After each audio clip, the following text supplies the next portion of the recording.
My husband and mother-in-law left for the sea, leaving a note, "Deal with this wreck yourself." My husband's grandmother lay dying, 2 days without water and food. I was already dialing 103 when her cold fingers squeezed my wrist. "No doctors needed. Look under the chest of drawers and you will understand why they will soon be begging me for mercy." Dear listeners, before we delve into this story, allow me to ask where you are listening from. After all, learning about your geography makes me feel our community is more tangible and close. Thank you and enjoy listening. Headlights snatched the familiar fence from the darkness. Yaroslava Sviatoslavna Tumanova turned off the engine. For several seconds, she simply sat in the cooling car and stared at her own house, which for some reason seemed alien and unwelcoming right now.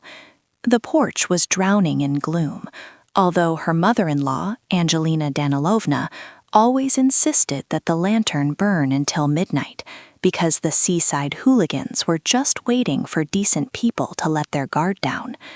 Now, not a single light flickered in the windows or above the door. Even the neighbors' dogs, which usually burst into barking at any rustle, were silent as if extinct.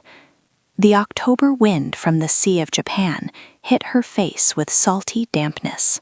As soon as Yaroslava got out of the car, she mechanically raised the collar of her jacket, feeling how 4 hours of shaking on the broken road through the Partizansk Pass echoed with dull pain in her lower back. "Eric," she called quietly, unlocking the door with the spare key she always carried in the pocket of her bag in case her husband forgot to open up. "Angelina Danilovna?" Silence answered her with musty air, which held neither the usual smell of fried pink salmon nor the murmuring of the television with Korean soap operas, the very channel her husband switched as soon as she left for work, although in front of her he pretended to watch only the news.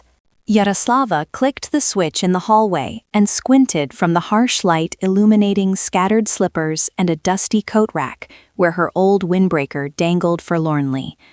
The air was stale and heavy, as happens in houses that haven't been opened for several days, and this detail scratched at her consciousness as the first warning. For 3 days, she had been checking invoices at the Nakhotka branch, identifying shortages in the warehouse, and arguing with a negligent storekeeper who confused item numbers and lost invoices with such consistency it seemed to be his calling. In the evenings, lying in a government-issue hotel room with a cracked ceiling, she imagined returning home. And Eric would at least put the kettle on, at least ask how the drive was. This little foolish dream warmed her all the way back, helping her not to fall asleep at the wheel on the serpentine road when trucks blinded her with headlights.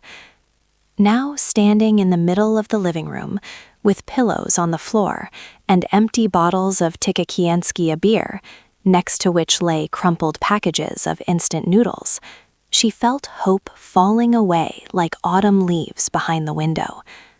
On the kitchen table, bare, without even the oilcloth that her mother-in-law guarded like the apple of her eye, a piece of paper shone white, weighed down by a stupid salt shaker in the shape of a crab. Angelina Danilovna had brought it from Dolnogorsk last year and was unspeakably proud of the acquisition. Yaroslava picked up the note, and her fingers immediately recognized cheap paper torn from a school notebook. 2 handwritings crowded on one sheet. Eric's sprawling scrawl with his eternal curlicues on the letters D and L, and the mother-in-law's neat lines with a pretension to calligraphy. "Flew to Thailand, fed up. Deal with this wreck in the back room yourself. Feed her however you want. We'll be back in a week, maybe 2. The paper crumpled in her fist before Yaroslava could realize what she was doing. Blood rushed to her cheeks, then receded, leaving an emptiness in her chest and a ringing in her ears. By wreck, they meant Grandmother Ustinya Lukinichna, an 80-year-old woman who hadn't gotten out of bed for 3 years after a stroke. Doctors from the district clinic had registered her as a disability group 1 due to vascular dementia and partial paralysis of the right side of the body. Her legs suddenly went weak, and Yaroslava grabbed the edge of the table so not to fall. If Eric and his mother flew out the day before yesterday, and flights to Bangkok from Vladivostok with a transfer in Seoul take 8 to 10 hours, she had seen the advertisement in the minibus herself, then this meant the paralyzed old woman had spent 2 days without water and food, locked in a stuffy room like a forgotten thing. Yaroslava threw her bag right onto the dirty floor and ran to the back room, stumbling over the threshold and feeling her heart beating somewhere right at her throat. The door was locked with a latch from the outside, specifically, intentionally, so she wouldn't get out. She yanked the iron piece so hard it bit into her palm, leaving white stripes on the skin, and flung the door open. A heavy, sour smell immediately hit her in the face, stagnant air, and something else, cloying and terrible, that she didn't want to name. The room was tiny and joyless. A wire mesh bed with sagging springs, a shabby chest of drawers with peeling varnish. The only window was taped over with construction tape, so it wouldn't blow, as the mother-in-law explained, though in reality she just didn't want to bother with the vent. On the mattress, under a thin blanket with cotton wool poking out of the corner, lay a body so thin that it seemed the bones were about to tear through the thinned skin, so motionless that for the first second Yaroslava thought she was too late. "Lord," she exhaled, sinking to her knees beside the bed, not noticing how painfully the hard boards pressed into the floor. "Lord, Grandma." She took her hand, cold and weightless, with blue veins under thinned skin, and felt a weak, barely perceptible pulse, so rare that a whole eternity seemed to pass between beats. The old woman's lips were cracked and white from dehydration, eyes closed, sunken cheeks tightened over cheekbones, and her breathing was so quiet that one had to lean right down to her face to hear it. Tears flowed down her cheeks, while Yaroslava ran between the kitchen and the room, bringing warm water in a cup and pouring it teaspoon by teaspoon into the dry mouth, trying not to rush so the grandmother wouldn't choke. She wiped the body with a damp towel, gently, as one wipes infants, and changed the grandmother into a clean nightgown from her own suitcase, because the linen on the bed was dirty and damp. Just looking at it brought nausea to her throat. All this time she thought only one thing. How could they? How dared they? How could I trust them for 5 years? 5 long years. 65,000 out of her 95 she gave to Eric every month, for a nurse, for Korean medicines, for therapeutic nutrition. "You understand," he would say, not looking up from his phone, scrolling through endless videos. "Care for Granny costs money. The nurse wants 50,000 plus diapers plus drugs. This is Primoria. Everything is expensive here, not the mainland." And she believed, because she wanted to believe, because it was easier that way, because she loved him once, or thought she loved him. Yaroslava took out her phone, wiped her wet eyes with the back of her hand, and began to dial 103, when thin, dry fingers suddenly closed on her wrist with such force that she cried out and almost dropped the phone. No doctors. The voice was hoarse from long silence, but absolutely clear. No indistinct mumbling, no mush in the mouth, no emptiness in the gaze. Yaroslava slowly turned her head and met Grandmother Ustinya's eyes, wide open, gray with a tint of green, cold as the October sea outside the window, looking at her with such piercing sharpness that a chill ran down her spine. "Grandma," she whispered, do you understand me?" "Better than you think, girl," the old woman answered, and her lips twitched in something resembling a smile, unkind, predatory, completely unlike the absent-minded grimace Yaroslava had been used to seeing for the last 3 years. "Lock the door on the latch and draw the curtain so no one from the street can see." "But you need a doctor. You've been 2 days without water. You could have died." "I said lock the door." It was an order. Not a request, not the plea of a dying woman, but specifically an order given in the voice of a person used to commanding. Yaroslava obeyed before she had time to think. Something in that voice allowed no objections, something authoritative and absolute. The latch clanked, the curtain rustled, hiding the window, and the room became completely dark. Only a strip of light from under the door drew a pale line on the dirty floor. "The chest of drawers," the grandmother said, and her eyes glinted in the semi-darkness. "Move it away from the wall. Underneath is a floorboard, lighter than the others. Lift it." "What's there?" Yaroslava asked, but was already moving toward the chest, grabbing its edges.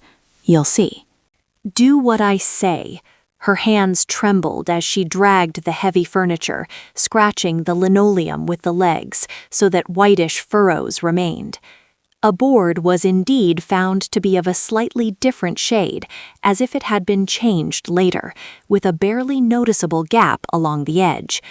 Yaroslava pried it up with her car key, breaking a fingernail, and saw a metal box in the shallow niche, an old tin from Fruit Drops with a half-erased drawing of candies on the lid.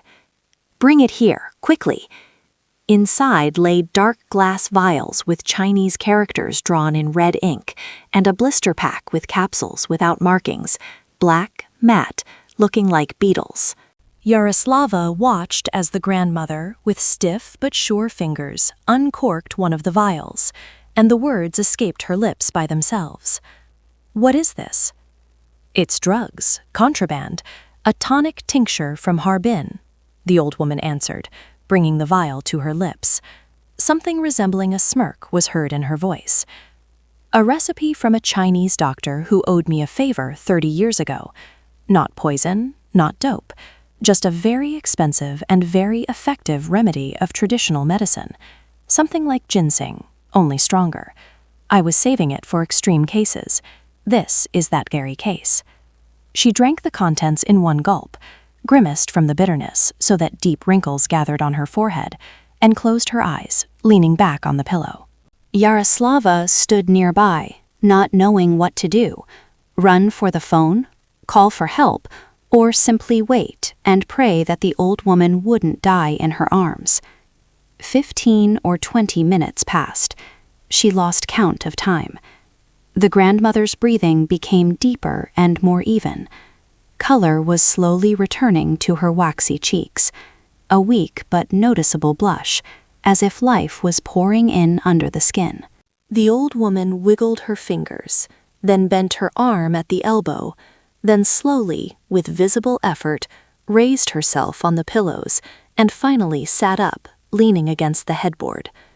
"Sit down," she said, pointing to the edge of the bed with a knobby finger. "We need to talk, and you won't like it, but you must know the truth." Yaroslava sat down, feeling as if she had fallen into some strange dream from which she couldn't wake up. 2.5 years, the grandmother began. Her voice now sounded firm, with a distinct rasp, but without the slightest tremor. "For 2.5 years, I pretended. Paralysis, dementia, helplessness. It was all a show, Yaroslava. A performance for one spectator who deserved it." "How? How is that possible?" "Yes, 3 years ago I had a microstroke. That is true, I won't lie. But I recovered after 6 months, fully, down to the last finger. And this tincture is just a tonic to recover after 2 days without water. Without it, I would have been lying here for another day. A doctor from a private clinic, a good man, I once helped him get out of a bad situation, wrote out the necessary certificates and confirmed the diagnosis for the polyclinic. And I lay there and watched, listened to every word, remembered every look, every gesture. "But why?" whispered Yaroslava, and her own voice seemed alien to her. "Why do such a thing?" "Because I wanted to know the truth, which you won't learn otherwise." "Who will take care of me when I become truly helpless? Who will wait for my death to get their paws on the inheritance, the apartment, everything I've saved all my life?" The grandmother chuckled. And in this chuckle there was something terrifying, something of a beast that had finally come out of ambush. Now I know, and they will regret it. Eric and Angelina Danilovna, they don't know who you really are? Yes, escaped Yaroslava, though she didn't understand where this question came from herself. They haven't the slightest idea, the old woman confirmed, and her eyes flashed in the twilight. My dear grandson and his mommy think I'm a senile old woman who is just waiting to croak and free up their living space. They fed me leftovers, sometimes sour porridge that a stray cat would disdain to eat. When you weren't home, they might not come in to see me for 2 days at a time. I counted the hours by the light in the window. They poured some junk into my water, sleeping pills, I think, so that I would sleep more and, as they expressed it among themselves, whine and sting less. I heard Angelina telling Eric, "Soon now, she'll croak soon. Be patient a little longer." Tears flowed down Yaroslava's cheeks again, hot, angry tears that stung her eyes and burned her face. "I gave them money," she said, barely squeezing out the words. 65,000 every month for a nurse, for medicine, for food for you. I know everything." I heard how they laughed at you in the kitchen, thinking I was asleep. Our little fool brought a bonus again. Book the tickets yourself, the grandmother mimicked in the mother-in-law's voice, so similarly that Yaroslava shuddered. There was no nurse, Yaroslava, no medicines from Korea. It's all lies to milk you like a cow. She reached out and squeezed Yaroslava's palm tightly, but no longer painfully, rather humanly, with a warmth that hadn't been in this room for 3 years. Don't blame yourself, girl. You couldn't know. They lied skillfully. I should have guessed, should have checked, monitored. You are the only person in this house who treated me humanly, the old woman interrupted, and her voice softened slightly. When you were home, you always brought me food yourself, hot, fresh, checked if I had eaten, if I needed anything, talked to me, stroked my hand, even though you thought I didn't understand a word. I remember everything, every word of yours, every care.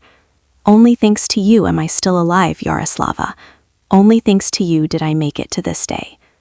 Their eyes met, a young woman with tear-stained eyes and a face swollen from crying, and an old woman in whom nothing remained of the helpless wreck from the back room. Yaroslava suddenly realized that this moment had become a point after which nothing would ever be the same. Whatever happened next, whatever secrets this woman with the hard gaze kept, they were now bound. 2 women against those who considered them weak and useless, against those who would soon return from their Thailand and didn't even suspect what awaited them. The grandmother waited a pause, giving Yaroslava time to gather her thoughts, and then slowly, with visible effort but without outside help, stuck her hand under the sagging mattress and pulled out an object that made the young woman flinch with surprise. A tablet, not new, but quite modern, in a worn leather case. "I thought you only had a button phone," mumbled Yaroslava, remembering the old flip phone that the mother-in-law once contemptuously showed to guests with the words, "That's the only junk the old hag is capable of using." "That phone is for them," the grandmother chuckled, swiping her finger across the screen with the confidence of a person who had done it not once or twice. "And this is for me. The socket is behind the bedside table. The wire is hidden under the mattress. I charged it at night when those 2 snored through the whole apartment and wouldn't have heard if a cannon was fired. 2 years ago, when Eric and his mother rolled off to Swiefenhay for junk to sell, I called a master, a good guy, one of ours, from the holding, knows how to keep his mouth shut." "A master? What for?" Instead of answering, the grandmother opened an app, and a grid of 4 images appeared on the screen: the living room, kitchen, corridor, and yard, shot from above from the angle where smoke detectors or alarms are usually mounted. Yaroslava shifted her gaze to the room's ceiling. Above the door, indeed, shone a small white box she had always taken for part of the fire system. "Cameras," she said in a seated voice. "You installed cameras, 4 of them." Everything is recorded to the cloud, automatically, round the clock. For the first 6 months, I just listened and remembered, and then I realized I needed evidence that a court would accept. Eric doesn't even suspect that I know the password to the home Wi-Fi. He named it himself in front of me to his mother when she couldn't connect her phone, and I lay nearby and didn't understand anything. The grandmother poked a finger at the archive, and thumbnails of hundreds of video files sorted by date flashed before Yaroslava's eyes. 2 years of recordings, girl. 2 years. I collected a dossier on them. Do you want to see the truth? Yaroslava wanted to say no. She wanted to close her eyes and wake up in another life, where her husband loved her, and her mother-in-law was just a cranky old woman, not a monster. But instead, she nodded, because she understood there was nowhere to retreat, and the truth, however terrible it might be, was better than the lie in which she had lived for 5 years. The first recording was dated 3 weeks earlier. The living room. Angelina Danielovna sat on the sofa, staring at the TV with some talk show, cracking sunflower seeds and spitting the husks right onto the floor, the very floor Yaroslava washed every morning before work. In the corner of the room, in an old wheelchair that squeaked with every movement, sat Grandmother Ustinya with a plate on her knees. In the plate was something gray, resembling smeared porridge. The mother-in-law stood up, walked over to the old woman, grimaced in disgust at the sight of the untouched food, and suddenly yelled so loud the tablet speaker rasped, "Eat, come on, you old stump. Did I cook for nothing?" Yaroslava watched as Angelina grabbed a spoon and roughly shoved food into the grandmother's mouth, how she choked and coughed, and the mother-in-law in a rage kicked the wheel of the wheelchair so it rolled back and hit the wall. Angelina's voice, shrill, full of hatred, cut the ears. "Die already, finally, you accursed burden. Because of you, we can't go on a normal vacation." "Lord," whispered Yaroslava, covering her mouth with her palm. "Lord, how is this so?" "Watch further," the grandmother ordered in an even tone. "These are just flowers." The second recording. One day before Yaroslava's business trip to Nukatka. The camera in the corridor. Eric enters the house, but not alone, followed by a young woman in a tight fuchsia-colored dress and heels. Yaroslava recognized her instantly, and everything inside her dropped.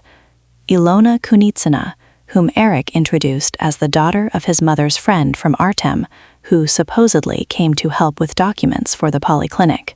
They walked past the camera without looking around and disappeared behind the bedroom door, the very room where Yaroslava slept with her husband, where their bed stood with the new mattress she had bought last year with her bonus. "Don't," she asked, feeling nausea rising to her throat. "I understand. Don't." "You must," the grandmother cut off. "You must know everything." An hour later on the recording, they came out of the bedroom and settled in the kitchen with a bottle of wine, that very Chateau for 2000, which Eric was saving for a special occasion. The camera microphone worked perfectly, and every word cut into Yaroslava's consciousness. Ilona asked in a languid voice, sipping wine, "So when will you finally divorce this gray mouse?" And Eric, her husband, the person to whom she had given 5 years of her life and almost her entire salary, answered calmly, even lazily, "Be patient a little longer, Bunny. First, the old hag has to croak.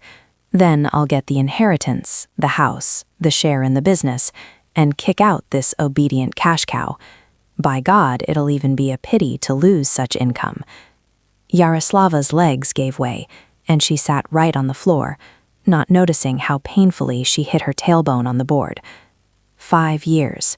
For 5 years, she worked herself to exhaustion, denied herself everything, even new tights, brought everything into the family, gave everything to this person, and for him, she was just a cash cow. "There is one more recording," said the grandmother, and her voice now sounded almost soft, almost sympathetic. "The most important one, 2 weeks ago." On the screen was the kitchen, Eric stands at the table, intently crushing something in an old mortar, which Yaroslava remembered from the days when the mother-in-law made ajika in it. Angelina approaches, hands him a vial with a colorless liquid. Eric pours the powder into a cup of tea, stirs it with a spoon, and carries it to the back room. His voice is affectionate, caring, from which she now wanted to vomit. "Here, Grandma, drink some tea, nice and warm, just how you like it." "They poisoned you," exhaled Yaroslava, and her own voice seemed alien, dead. "They really poisoned you. I poured everything into the flower pot when they turned away. The flower, as you see, died." The grandmother turned off the tablet and looked at Yaroslava with that same hard gaze that made one want to stand at attention. "You've seen enough. Are you ready to act?" The tears dried up by themselves, as if burned out from the inside. Yaroslava got up from the floor, straightened her shoulders, and looked the grandmother straight in the eye. "Ready. What needs to be done?" The grandmother nodded, took out another object from the hiding place, a smartphone, modern, expensive, completely unlike the button flip phone, and dialed a number. The conversation was short. "Savily Platonovich, this is Ustinya Lukanichna. Yes, it's time. I expect you at 9 o'clock with the documents and the team." She hung up and for the first time all night allowed herself a weak but genuine smile. And now to sleep. Tomorrow a new life begins. Exactly at 9 o'clock in the morning, a black SUV with tinted windows stopped at the gate. And Yaroslava, who had barely slept that night, watched from the window as a man of about 50 got out of the car. Following him were two sturdy young men in black turtlenecks, silent and attentive. "Is Ustinya Lukanichna Smirnitskaya at home?" the man asked when Yaroslava opened the door, and bowed politely. "Savely Platonovich Milovzorov, her personal attorney." Smirnitskaya. Yaroslava knew the grandmother only by her husband's surname, Tumanova, and this new surname scratched her ear like the key to a riddle she hadn't solved yet. When the lawyer entered the back room, where the grandmother was already sitting in the armchair, combed in a clean robe, with a straight back and that same hard gaze, he bowed in a way that looked not just polite, but respectful, like before a person to whom he owed everything. "Glad to see you in good health, Ustinya Lukanichna. Sit down, Savely, and you, Yaroslava, sit down. It's time for you to learn what family you got involved with." For the next hour, Yaroslava listened and felt the world around her collapsing and reassembling in a completely different configuration. Pacific Coast. She had heard this name dozens of times because Eric worked there as a purchasing manager and loved to brag about his position. The largest fishing holding in Primorye, 12 vessels, a crab fishing fleet, a fish processing plant in Nakatka, quotas for crab fishing worth billions. She had always thought Eric got the job through connections, via some distant relatives. Turned out, the connection was the most direct. The holding was founded and still controlled by his own grandmother. "This house," Milovzorov said, laying out documents on the lopsided bedside table, "is registered to an LLC belonging to the holding. Neither Eric nor Angelina Danilovna has any legal rights to it. The certificate of ownership your husband probably showed you is a forgery, a worthless piece of paper. The company car he uses is company property. The power of attorney was revoked this morning. Corporate cards are blocked." "That means they are currently in Thailand," Yaroslava began. "Without money, without a car, and soon without a job," the grandmother finished with grim satisfaction. At this very time, Yaroslava learned about this later from the camera recordings on Eric's phone, which the holding specialists recovered.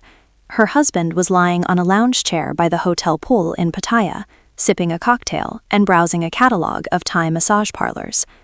Angelina Danilovna had already posted a photo on Odnoklassniki with the hashtag #LifeIsGood, and Ilona was splashing in the pool, making eyes at Eric over a glass of margarita. They didn't know their cards were turning into plastic trash one by one. didn't know that the old woman they poisoned was sitting now with a straight back and giving orders, didn't know what awaited them. Over the next 5 days, the house was transformed so rapidly that Yaroslava barely had time to keep track of what was happening. By lunch on the first day, a minibus arrived, and a team of workers, polite, silent, fast, began carrying out and Amadalina's things: stinking sneakers, a greasy robe, a collection of fake bags from the Sportivna market. Everything disappeared into cardboard boxes as if it had never existed. The old sofa on which Eric sprawled in front of the TV while she washed dishes, to the dump with it. Yaroslava watched it being loaded into the truck and felt a grim satisfaction of which she was slightly ashamed. Then came the painters, electricians, plumbers. The walls were repainted in light tones, the plumbing was changed, new furniture was brought in, not gaudily expensive, but solid, made of real wood, smelling of varnish and cleanliness. Grandmother's room was completely redone. Now it was a bright bedroom with a large window, an orthopedic bed, and air conditioning, and instead of the vent taped with Scotch tape, normal double-glazed windows. "Don't stand idle," the grandmother said on the second day, when Yaroslava was languishing in the middle of the renovation mess, not knowing where to put herself. "Here, study," and handed her a folder with the holdings documents. For an auditor-accountant, this was familiar work. Yaroslava immersed herself in the numbers with the relief of a person who has finally found solid ground under her feet. What she saw staggered the imagination: an annual turnover of 9 billion rubles, a net profit of almost 800 million. Grandmother Ustinya wasn't just rich. She was one of the richest women in Primorye. On the 6th day, the grandmother called her into her new room, bright, smelling of fresh paint and sea wind from the open window. Documents lay on the table, and nearby sat Milovzorov with a pen at the ready. "The first is a divorce application," the lawyer said. "The second is a preliminary agreement on the transfer of a 35% share in the authorized capital of the holding. We will sign the main contract at the notary in a week, when I prepare all the papers for registration with the tax office." For now, a power of attorney for operational management. It can be issued today. Yaroslava looked at the grandmother, not believing her ears. "I'm just an accountant. I have no experience." "You understand numbers better than most," the grandmother interrupted, "and you'll learn to understand people. The main thing is you have a conscience. That girl cannot be bought for any money." Yaroslava took the pen. The word divorce, which she had feared for 5 years, which her mother always whispered like a curse, now sounded different. It sounded like freedom. She signed the divorce application, then the power of attorney, and felt something change inside, not only on paper, but within herself. She was no longer Eric's wife. She was Yaroslava Sviatoslavna Tumanova, future co-owner of a fishing holding, a woman who knows her worth. The grandmother smiled. For the first time in all this time, Yaroslava saw a real, warm smile on her face, from which wrinkles gathered in rays around her eyes. "Now send a message to that scoundrel," she said, and something resembling anticipation sounded in her voice. "Time to return the birds to the cage." Yaroslava took the phone the grandmother handed her, her own old one with a cracked corner of the screen, and for several seconds stared at the empty message field, gathering her thoughts. Her fingers trembled slightly, but not from fear, but from a strange, almost daring excitement she had never noticed in herself before. "Write simply," suggested the grandmother, watching her from her new armchair, "as if you are in a panic, as if you are that very little fool they consider you to be." Yaroslava nodded and began to type. "Eric, grandmother died at night. Body is cold. I called the ambulance, but they said we have to wait for the police for the protocol. Please come quickly. I'm afraid to stay alone with her." She reread it, grimaced at her own words. Too much like the truth, like the Yaroslava she was just a week ago, and pressed send. The answer came an hour later, when she had almost forgotten about the phone, immersed in another folder of the holding's financial reports. The screen blinked, and Yaroslava read aloud, not believing her own eyes. "Well, finally, don't you dare call any of the neighbors. Tell the cops that relatives are on a business trip. The corpse isn't going anywhere. We'll fly in the day after tomorrow on the first flight." Not a word of condolence, noted the grandmother, and there was neither surprise nor offense in her voice, only the cold satisfaction of a person whose worst suspicions were confirmed. His own grandmother died, and he, finally. Remember this, girl. Remember who you loved. But the day after tomorrow didn't happen. 3 hours later, Yaroslava's phone exploded with incoming calls. Eric called again and again, hung up, called back, and she didn't pick up, watching the screen blink with his name with the detached curiosity of a researcher studying a rare insect. Then messages poured in, one more panicked than the other. "Cards are blocked. It's some bank error. Can you transfer me money for a ticket? The hotel is demanding payment. We are being evicted. Yaroslava, answer, urgent." She showed the correspondence to the grandmother, and she chuckled, sipping tea from a new porcelain cup. Let him swim a little. Good thing it's in a warm sea, not our Sea of Japan. There he would have already frozen stiff. Milovzorov, who stopped by towards evening with another portion of documents, explained the situation in more detail. Eric's corporate cards are blocked. The salary account, set up through the holding, is closed due to dismissal, and the investigator imposed a seizure on cash accounts based on the embezzlement report.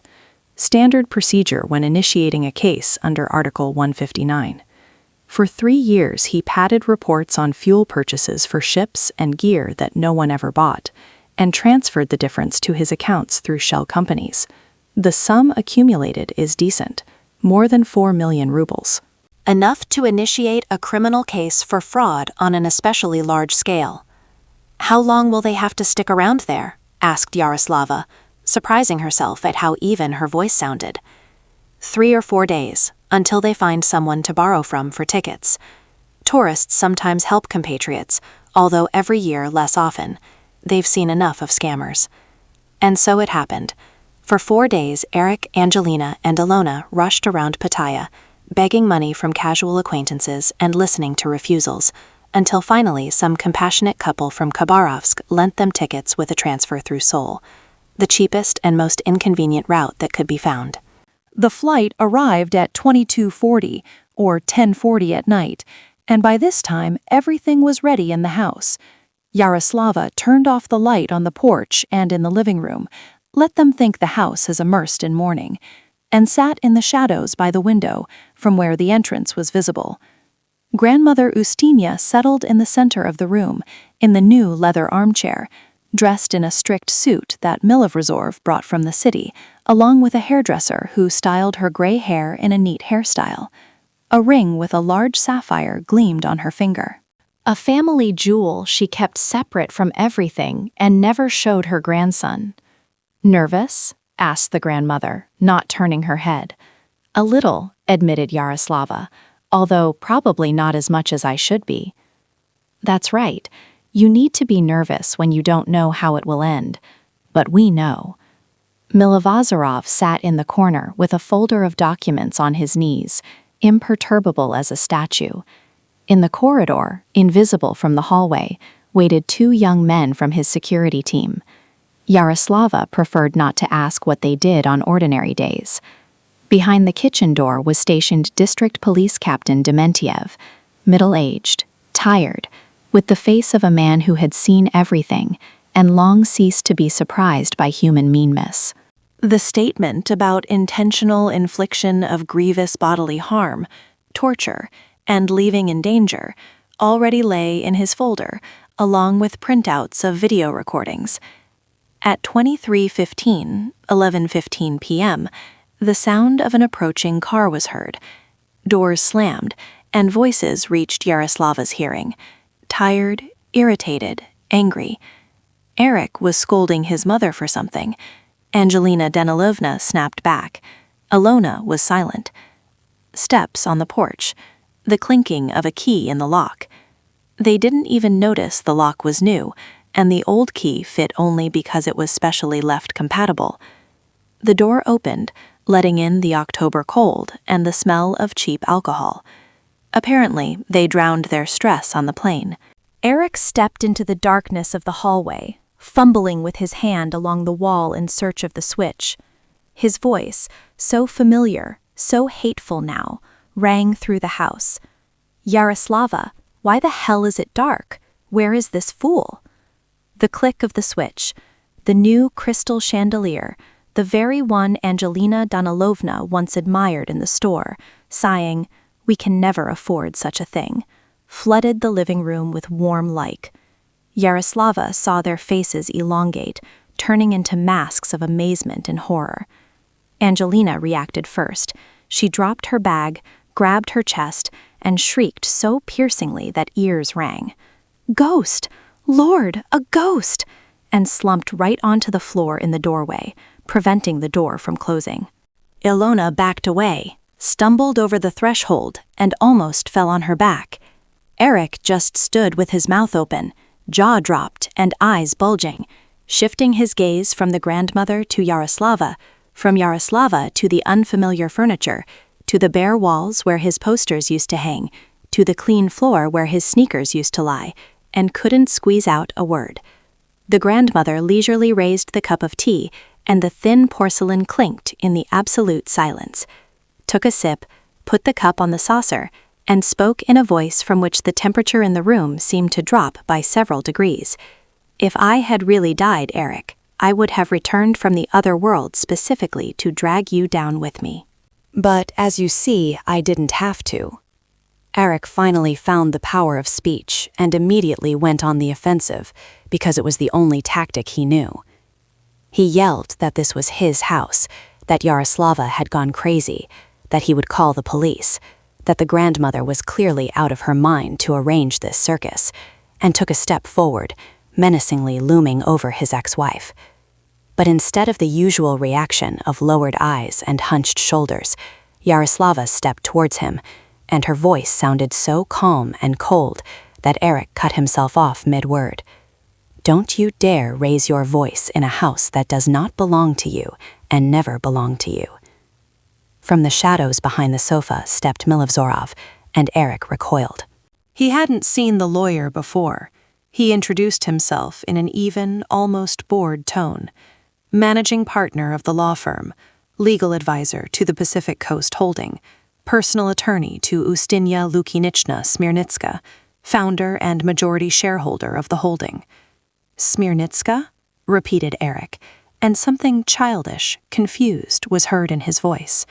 "Pacific Coast?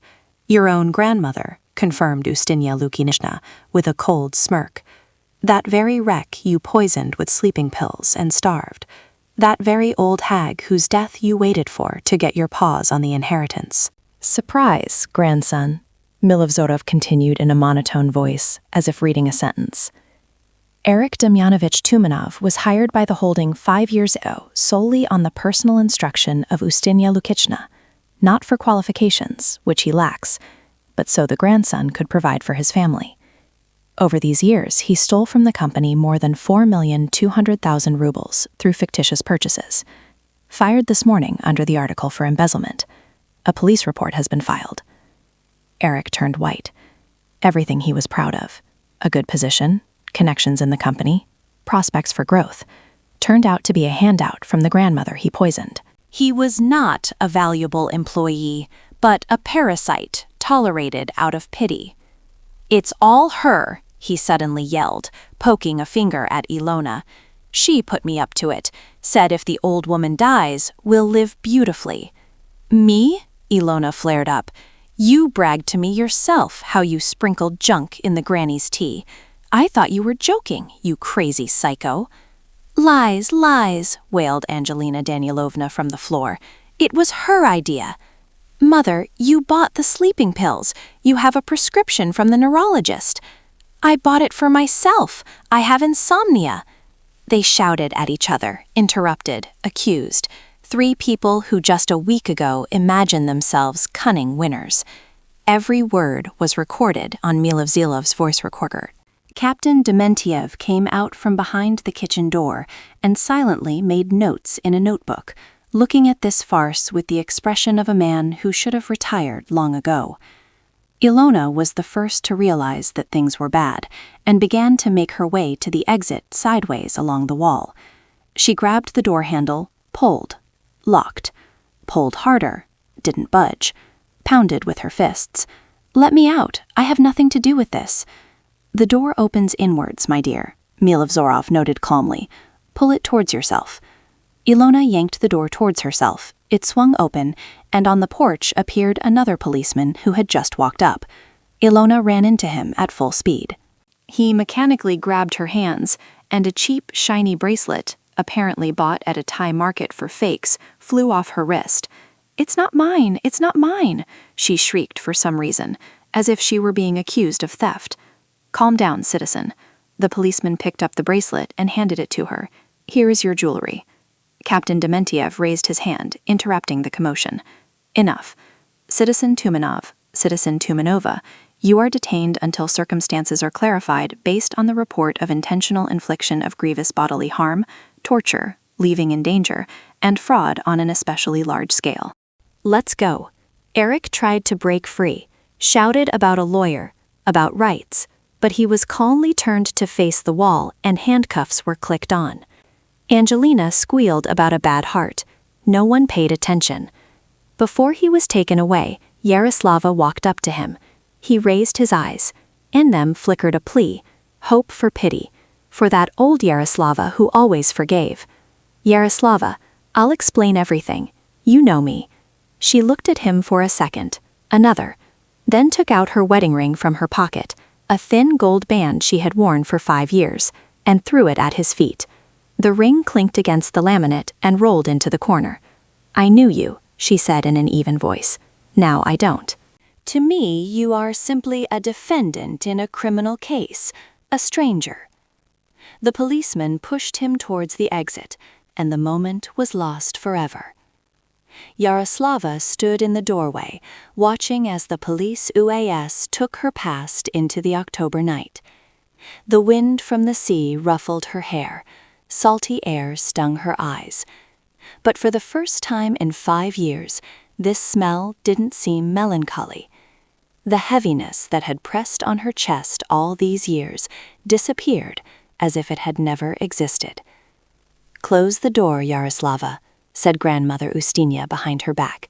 "It's drafting. Tomorrow we have a lot of work." Yaroslava smiled, barely noticeably, with just the corners of her lips, and closed the door. That night, she slept in the new bedroom, in a clean bed under a warm blanket. And for the first time in many years, she didn't dream anxious dreams. Only silence, peace, and the salty wind from the sea, which no longer smelled of sorrow. Months dragged on like one long, eventful day, and Yaroslava sometimes caught herself thinking that her former life with Eric, with his mother, with the eternal sense of guilt and fatigue, now seemed like something unreal, like a bad dream from which she had finally woken up. The trial took place in August, 10 months after that October night when it all began. The hall of the Frunzinski District Court was small, with faded portraits on the walls and creaky chairs. Yaroslava sat on the witness bench, listening to the judge read the sentence in a monotone voice. The prosecutor presented all video recordings from the cameras, results of the toxicological examination. Traces of phenazepam in an increased dosage were found in the grandmother's blood, and financial documents about embezzlement of 4 million plus. Eric Demyanovich Tumanov, intentional infliction of grievous bodily harm, torture, leaving in danger, fraud on an especially large scale. By accumulation, 8 years in a general regime colony. Angelina Danilovna Tumanov, the same articles, 6 years. When the convoy led Eric out of the hall, he stopped opposite Yaroslava. The guard, an elderly man with gray mustaches, allowed it for a second. Eric hissed in her face, "You'll regret this. I'll get out and you'll dance for me." Yaroslava raised an eyebrow and answered calmly, almost boredly. In 8 years you will be 43. No education, no specialty, no connections, with a criminal record for torturing an old woman. Who will hire you? As a security guard in a supermarket? And even that is unlikely. And by that time, I will be the chairwoman of the board of directors of a holding with a 1 billion ruble turnover. Tell me, please, how exactly are you going to make me dance? Eric opened his mouth, closed it, opened it again, and couldn't squeeze anything out. The guard couldn't stand it and chuckled, then coughed, masking the laugh, and pushed Eric towards the exit. Let's go, eloquent one. 1 year passed after the trial, and the September evening gilded the water of the Amur Bay, while Yaroslava sat on the balcony of her new apartment on Egerscheld, with a view of the ocean, with a spacious kitchen where she still loved to cook herself, and with a cozy room for the grandmother, who was now closer to her than any kin. The old house in Sedanka was sold. Too many heavy memories soaked its walls, and they bought this apartment, bright and spacious, smelling of the sea and fresh paint. Her office on the 10th floor of the business center looked out over the Golden Horn Bay, and every morning, arriving at work, Yaroslava Svyatoslavovna Tumanova, financial director of the Pacific Coast Holding, looked at the ships in the port and couldn't believe this was her life. 9 billion in annual turnover, hundreds of employees, a fleet of 12 vessels, and she coped because numbers were her element and conscience was her compass. Grandmother Ustinya officially retired, but once a week she came to the office to check how things were going, drink tea with employees who had worked in the company for 30 years and remembered her as a young woman. Her health recovered almost completely. Regular meals, good care, and lack of stress work wonders on the human body. You know, the grandmother said quietly, looking at the sunset and holding a cup of jasmine tea in wrinkled but still strong fingers. I had children, had grandchildren, all rot, greedy, unscrupulous, waiting for my death like a holiday. And you, a strange girl whom Eric brought into the house like a servant, you turned out to be the only person with a heart. Yaroslava was silent, watching the sun slowly sink into the water, painting the sky in shades of copper. Tears stung her eyes, but these were good tears, the kind one need not be ashamed of. You are my real inheritance, continued the grandmother, squeezing her hand. Not crab quotas, not the fleet, not billions in accounts. You are a person who will remember that wealth is not only money, it is also conscience. Thank you, Grandma, answered Yaroslava, quietly squeezing her hand in return. For everything, for trust, for the lesson, for giving me a chance to become myself. The grandmother chuckled her trademark chuckle, which could mean anything from approval to irony, and got up from the armchair, grunting more for show than from real infirmity. Okay, enough sentimentality. Let's go have dinner. You promised dumplings.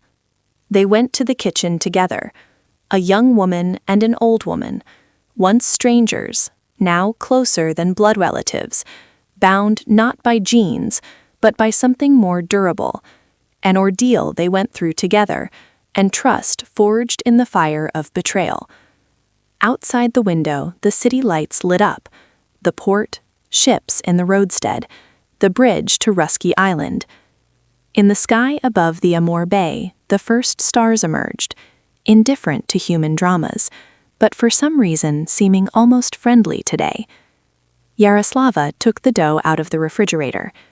The grandmother sat at the table, grumbling something about young people who had forgotten how to make dumplings properly. In this simple, everyday scene, there was more warmth and real family than in all 5 years of her marriage to Eric. Justice triumphed, and 2 women, the one who almost died at the hands of her own family and the one who saved her without knowing it, were starting a new chapter of their story, and this chapter promised to be much brighter than the last.